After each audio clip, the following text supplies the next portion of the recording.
Mati? Seberapa kuat kelangsungan hidup itu?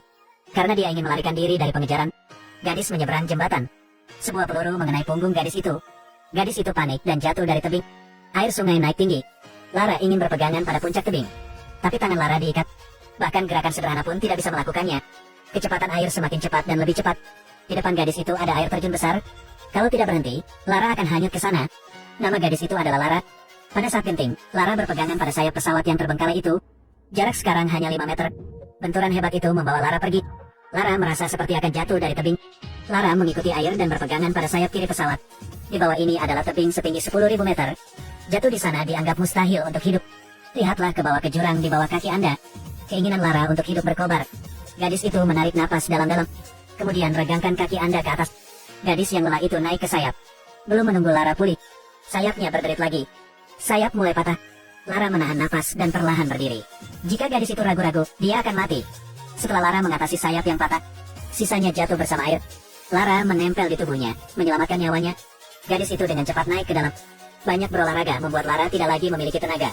Kemudian gadis itu melihat plat besi di samping. Lara segera memotong tali di tangannya. Saat itu, pesawat belum memiliki sayap penyangga.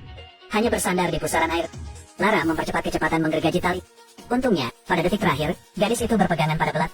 Pesawat jatuh dan menempel di tebing. Ini adalah situasi yang sangat berbahaya. Lara hanya perlu memutar tubuhnya sedikit, dan pesawat itu mogok. Tapi keinginan untuk bertahan hidup sangat kuat. Gadis itu harus menemukan cara untuk hidup. Di atas kepala ada payung. Lara mengertakkan gigi untuk menopang tubuhnya. Satu tangan terulur untuk mengambil payung. Sedikit lagi. Lara meraih parasut, dan pesawat itu jatuh. Gadis yang memegang payung jatuh dari tebing. Meski parasutnya robek, tetap saja mengurangi kecepatan jatuhnya. Lara terjatuh saat dahan pohon menusuk perutnya. Tapi hidup masih dipertahankan. 3 hari yang lalu, gadis itu menerima video. Ayahnya ingin menyelamatkan nyawa ibunya. Dia pergi untuk menemukan makam kuno Himiko, tapi tetap tidak bisa menemukan jejaknya. Dia bahkan hilang. Lara mencari dokumen di ruang penelitian, ingin mencari tahu kebenarannya. Gadis itu memutuskan untuk pergi ke jalan. Lara mengenal seorang kapten. Setelah mendengar kata-kata gadis itu, dia memutuskan untuk membantu. Keduanya berangkat bersama di jalan. Getaran hebat membangunkan Lara. Permukaan laut naik hingga 10 meter. Perahu didorong oleh ombak dan menendang karang. Kapten dengan segudang pengalaman. Dia segera meninggalkan perahu untuk menyelamatkan hidupnya. Perahu itu terkoyak. Lara terendam air. Saat Lara naik ke darat, bayangan gelap melintas. Sebuah lengan meraih gadis itu. Geng Trinity mengancam keduanya. Mereka menjadikan Lara sebagai budak.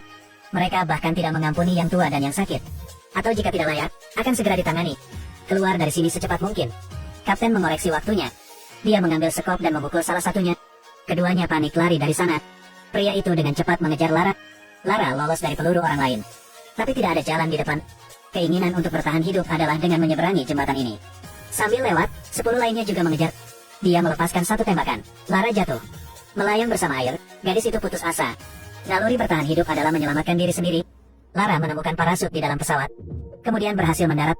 Gadis itu menarik cabang dari set. Pergi ke pantai untuk melihat pulau dengan jelas. Ini adalah pulau tempat Himiko disegel. Malam tiba, Lara berjalan melewati hutan. Gadis itu samar-samar melihat sosok. Itu ayahnya. Tapi anehnya, dia selalu menghindari Lara. Ternyata dia menemukan kuburan Mihiko. Karena ingin melindunginya, saya tidak berani bertemu Lara. Jadi dia ingin dia tahu. Sebelum ayah saya memasuki gua, Tritunggal sudah lama menunggu di sana. Lara baru saja tiba tepat waktu. Untuk membuka mekanisme makam, Vogel mengancam ayah Lara. Tanpa pilihan, gadis itu harus menggunakan bantalan. Pintu depan makam kuno terbuka. Setelah sekelompok orang masuk, makam berusia 1000 tahun itu muncul di hadapannya. Makam Himiko telah ada selama ribuan tahun. Mayat setelah terpapar udara. Himiko langsung cacat. Vogel mengira dia bisa menemukan sesuatu yang berharga. Tapi tak terduga. Saat mereka mengangkat mayat itu, Himiko duduk. Semua orang sangat ketakutan. Vogel tiba-tiba tertawa. Karena dia menemukan, di bawahnya ada sebuah mesin. Segera dia tidak bisa tersenyum lagi. Ketika seorang pria baru saja menyentuh tubuh, lengan mulai menimbulkan korosi. Kemudian sebarkan di sepanjang lengan. Seluruh tubuh segera terkorosi. Dia benar-benar kehilangan akal. Dia mengangkat senjatanya dan menembak dengan liar. Saat itu Vogel memberinya suntikan. Dihadapkan dengan mayat yang begitu berharga. Vogel ditutup matanya di kedua matanya. Dia memotong satu jari, lalu memasukkannya ke dalam sakunya. Richard tahu bahaya mayat sangat kuat. Konsekuensinya tidak terbayangkan. Mata ayah dan anak itu saling bertemu. Gadis itu segera mengambil sekop.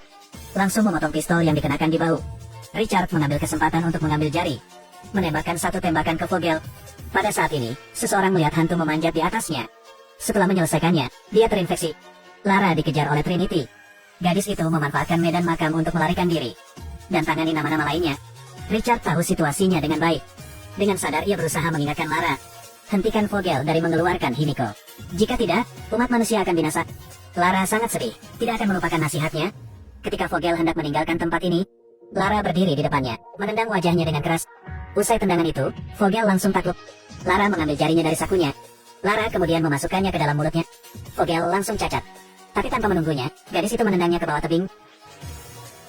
Sekarang Richard dengan tenang mengeluarkan bomnya. Seketika itu juga terjadi kebakaran hebat. Makam berusia 1000 tahun itu meledak. Lara memegang peralatan mendaki. Bila tajam itu bergesekan dengan permukaan batu, gadis itu ditangguhkan di udara. Tapi Lara tidak menyerah. Gadis itu menunjukkan kekuatan lengannya. Akhirnya bisa memanjat wall. Lara menempel pada sebuah mesin.